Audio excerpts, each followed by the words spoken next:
La librairie Charlemagne fête ses 90 ans. Une longue histoire familiale qui a débuté avec la papeterie et qui s'est ouverte ensuite au livre. Une tradition que la famille Rouard a su conjuguer avec modernité. Nouvel espace BD, rencontres littéraires.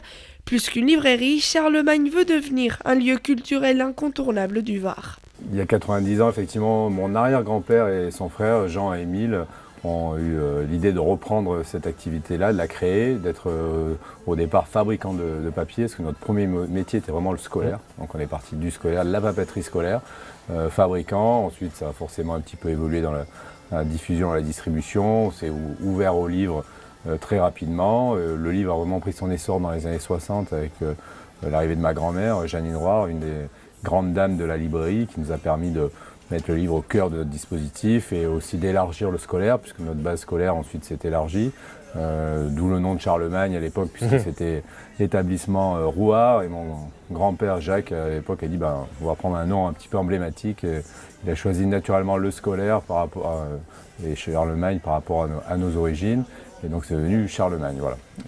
Mais pour nous c'est effectivement essentiel d'être aussi aujourd'hui un acteur culturel pour sortir de la prescription scolaire vers l'achat plaisir, l'achat d'impulsion, tout en gardant une forte connotation scolaire. Comme vous le disiez, on est aussi très présent chez les professionnels, et Charlemagne c'est une double casquette, une casquette pro et une casquette grand public, ce qui fait aussi notre typicité.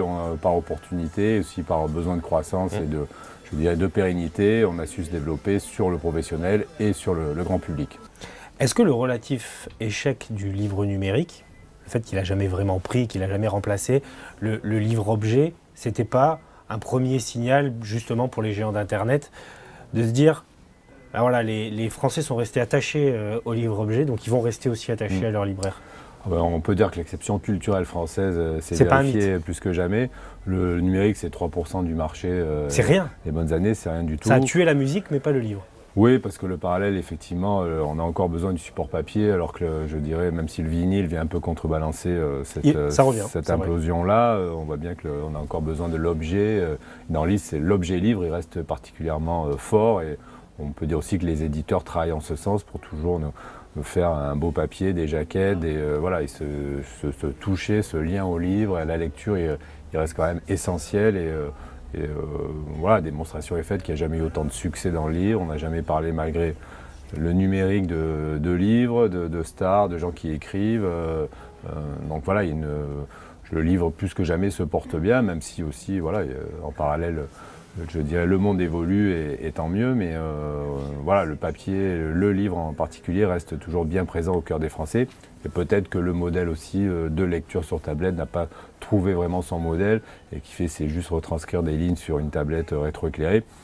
Et il manque quelque chose, donc il y a sûrement des pistes de découverte. Mais en attendant, le livre se porte bien, il y a une vraie créativité, bien sûr sur le contenu, sur le texte, et puis sur aussi le marketing, l'objet livre en lui-même.